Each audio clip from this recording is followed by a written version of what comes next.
ఆలోచన కృషి ఉంటే పనికిరాని వస్తువులను కూడా అద్భుత కళాఖండాలుగా చేయొచ్చని నిరూపిస్తున్నాడు ఖమ్మం జిల్లా కళాకారుడు ఎల్లయ్య. వాడి పడేసిన వస్తువులతో అందమైన బొమ్మలు తయారు చేస్తూ 10 మందిలో తన ప్రత్యేకతను చాటుకుంటున్నాడు. సింగరేణి ఉద్యోగిగా పనిచేస్తూనే తనకున్న ఆసక్తితో సహబాష్ అనిపించుకుంటున్నాడు.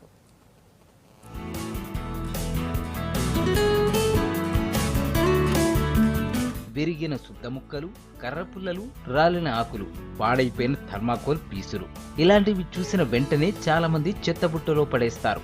కానీ ఖమ్మం జిల్లా మణుగూరుకు చెందిన సింగరేణి ఉద్యోగి ఎల్లయ్య మాత్రం చాలా డిఫరెంట్.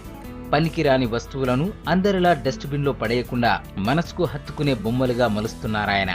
మణుగూరులో మ్యాన్వే క్లర్క్ గా పనిచేస్తూనే తనలోని టాలెంట్ ను ఎల్లయ్య ఇలా ప్రూవ్ చేసుకుంటున్నారు.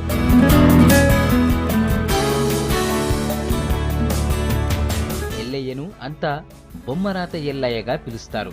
తన పేరును సార్థకం చేసుకుంటున్న ఈ కళాకారుడు ఆకులు, పుల్లలతోనే కాక ఆఖరికి తినిపారేసిన చేపముల్లులు, తాటిపండ్లు, కంకులు, మామిడి పిక్కలు, ఈకలతో కూడా ఆకర్షణీయమైన వస్తువులు, బొమ్మలు తయారు చేస్తున్నారు. ఆలోచన ఉంటే పనికిరానిదంటూ ప్రపంచంలో ఏది ఉండదని నిరూపిస్తున్నారు. నాకు చిన్నప్పటి నుంచోని కళలన్నా చిత్రాలన్నా చాలా మక్కువ. దీంతో నేను కనబడే ప్రతి చెత్త వస్తువు చెత్తగా తీసేయకుండా ప్రతి దాంట్లోనూ కళాత్మక దృష్టితో చూసి ప్రతిదాన్ని ఒక బొమ్మగా, శిల్పంగా, చిత్రంగా మలవడం నాకున్న మొదటి నుంచి ఉన్న హాబీ. నేను ఎన్నో బహుమతులు ఈ రకంగా పొంది ఉన్నాను. అందరి యొక్క ఆదరాభిమానాలతోటి నేను ఈ శిల్పకళలో, చిత్రకళలో నేను ముందుకు రావడం జరుగుతుంది. తను అన్ని పనికిరాని వస్తువులు అని అనుకునేవన్నిటిని బాగు చేసి మంచిగా తీర్చిదిద్ది మంచి వస్తువులుగా తయారు చేస్తారు.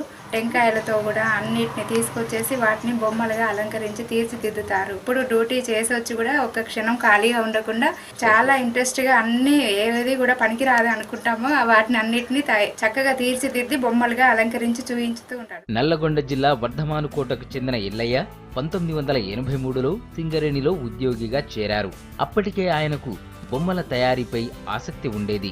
గోదావరి తీరంలో దొరికే రాళ్లను సేకరించి వాటితో రకరకాల ఆకారాలు తయారు చేసేవారు. సింగరేణిలో జరిగిన కొన్ని పోటీల్లో ఎల్లయ్య బహుమతులు కూడా అందుకున్నారు.